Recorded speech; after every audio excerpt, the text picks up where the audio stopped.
J'ai récupéré une palette destinée à la poubelle et commencé à la démonter.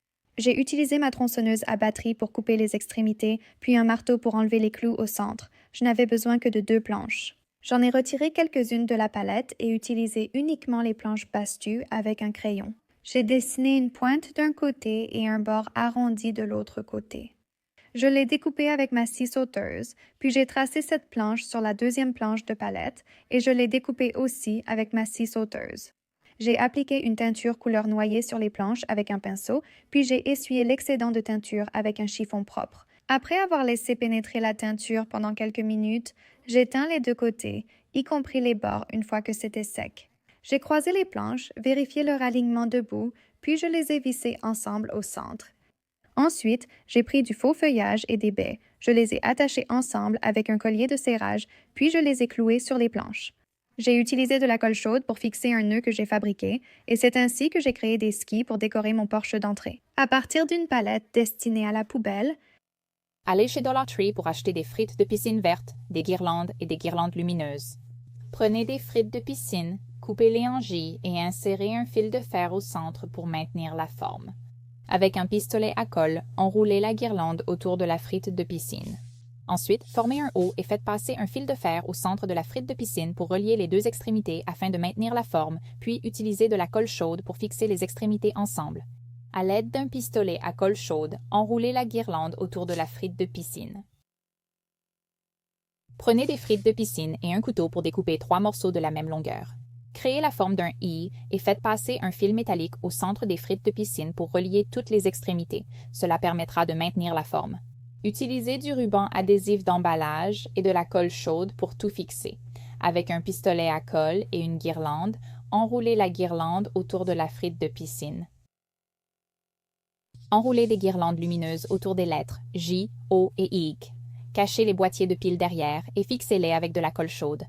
Voici une façon économique de décorer vos fêtes. J'espère que ce projet Dollar Tree vous inspirera chez vous. Nous récupérons des branches chez une voisine généreuse qui a taillé des chênes cet automne. Après la chute des feuilles, j'ai enlevé celles qui restaient sur les branches jusqu'à ce qu'elles soient nues. En me dirigeant vers la porte d'entrée, je place 2 vieux seaux en métal de chaque côté de l'entrée. Je prends maintenant les plus grandes branches et je les place dans les seaux, puis j'utilise des branches plus petites comme remplissage autour d'elles en prenant du fil de fleuriste. J'enroule le fil autour des branches pour les maintenir, puis je les rapproche du cadre de la porte. J'utilise une agrafeuse électrique pour fixer le fil au bois afin de sécuriser les branches à un endroit. Pendant que je travaille, j'élague toutes les branches qui pourraient empêcher la porte de s'ouvrir ou gêner le passage des personnes autour. Je sélectionne 2 longues branches pour former une courbe sur le dessus, assez longue pour relier les lumières de la porte d'entrée. Elles sont enroulées avec du fil de fer pour les maintenir ensemble. Après avoir taillé quelques branches, je porte les branches attachées pour les placer au-dessus de chaque lumière. Après avoir ajouté des branches pour remplir, je les fixe avec du fil à d'autres branches solides à proximité. Après une petite taille rapide, je démêle maintenant des guirlandes lumineuses blanches pour l'extérieur. Je voulais utiliser des guirlandes lumineuses à fil vert. Comme je n'en avais pas assez, j'ai un plan pour que ce soit encore plus joli que prévu. En prenant de la neige artificielle en spray, je vaporise les branches pour qu'elles aient l'air recouvertes de neige fraîchement tombée, ce qui s'accorde aussi parfaitement avec les guirlandes lumineuses à fil blanc. Si vous souhaitez une option plus permanente, vous pouvez aussi peindre les branches avec de la peinture blanche en spray avant de les installer afin de mieux les fixer. Au-dessus de la porte, j'ai assemblé 2 planches et les ai fixées au centre. Et le résultat est une scène hivernale féerique devant la porte d'entrée qui donne l'impression de pénétrer dans Narnia. Wow, quel effet! Le jour comme la nuit, les guirlandes lumineuses blanches sont absolument ravissantes, suspendues aux branches enneigées blanches, imitant la neige scintillante. J'espère que cela vous incitera à garder des branches de prunier pour créer votre propre arche d'arbre hivernal illuminée. prenez une plaque de contreplaqué. J'ai d'abord fabriqué un projecteur maison avec une boîte en carton et la lumière d'un téléphone. J'ai projeté l'image et tracé la forme de l'arbre, puis j'ai utilisé une scie sauteuse pour découper tous les détails. Pour l'étoile, j'ai percé un trou avec une mèche de 1,5 ou 1,25 pouces. J'ai découpé les pointes de l'étoile à la scie sauteuse. Je l'ai nettoyée et peinte avec une peinture latex blanche extérieure. J'ai taillé une chute de 2x4 en pointe et vissé son extrémité au centre de l'arbre. laissant dépasser 30 à 60 cm en bas.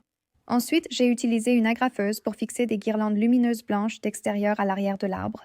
Et maintenant, vous avez la meilleure décoration saisonnière extérieure du quartier. En bonus, elle est superbe aussi bien le jour que la nuit.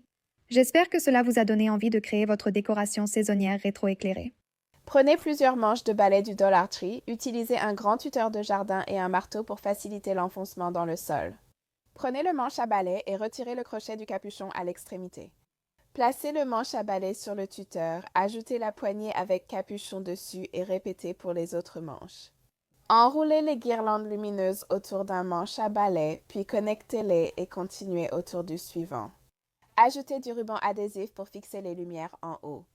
Enroulez les lumières de haut en bas, puis remontez pour relier chaque manche à balai. Une fois toutes les lumières connectées, vous obtenez un espace magnifiquement illuminé, parfait pour la décoration extérieure de Noël.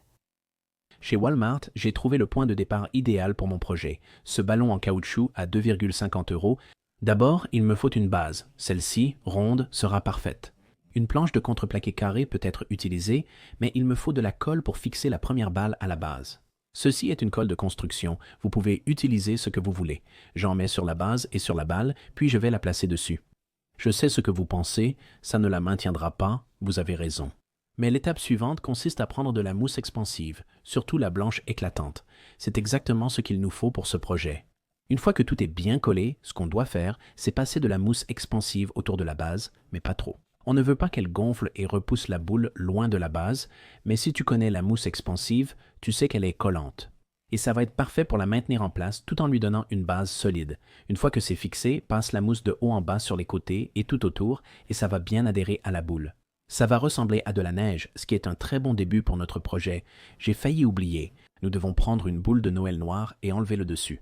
Et ceci va servir de gilet ou de bonbon qui monte et descend sur le bonhomme de neige. Donc, on va le mettre en place. Tant que la mousse reste collante, ça tiendra, il faut juste vérifier. Maintenant, c'est le moment de la deuxième couche. On va prendre une boule plus petite et la mettre au-dessus. Après avoir mis la mousse, on passe à la troisième. Celle-ci m'a coûté seulement 1 $. On va recouvrir Spidey ici très rapidement, mais on va finir la deuxième couche. Mettez toujours une couche de mousse expansive entre les deux parce que c'est très collant. Ça va le maintenir en place une fois qu'on aura mis de la mousse partout sur le devant et tout le reste. Ce qu'il ne faut pas oublier par contre, c'est de faire les yeux, la bouche et le nez. J'ai utilisé de petites chevilles rondes peintes en noir pour imiter le charbon sur le visage. Peignez le dessus et les côtés, puis on l'installera. Il est difficile de placer les yeux au bon endroit. Prenez votre temps, mais vous les enfoncez bien là-dedans et je vous promets qu'ils ne bougeront pas, ils vont rester exactement à leur place. Quand vous faites la bouche, commencez tout en bas, mettez celle-là en place et ensuite on remontera vers les joues. Commencez à gauche, allez à droite, puis remplissez l'intérieur. J'ai pris un morceau de bois peint en orange et taillé la pointe pour bien le maintenir en place. Voici le moment crucial, ce haut de forme. J'ai découpé un rond en bois dans du contreplaqué de 1,5 mm, puis collé un pot de fleurs dessus. Ne vous inquiétez pas, la colle dépassera un peu, mais on pourra l'enlever. Une fois sec, on pourra ajouter un peu de peinture noire. Maintenant que le haut de forme est prêt, allons le mettre en place. Cette mousse est encore collante, on peut simplement la poser là maintenant. Nous devons décorer le chapeau, mettre une écharpe, et voilà. Nous avons notre petit bonhomme de neige et il est prêt. Une fois que cette mousse sèche, elle devient solide au toucher, elle n'est plus collante. Je trouve que notre bonhomme de neige est vraiment réussi. Le mieux, c'est que vous pouvez le laisser dehors car il sera imperméable, surtout grâce à cette mousse. Maintenant, avec son chapeau et son écharpe, il est prêt. Merci d'avoir regardé Home Talk et à la prochaine fois.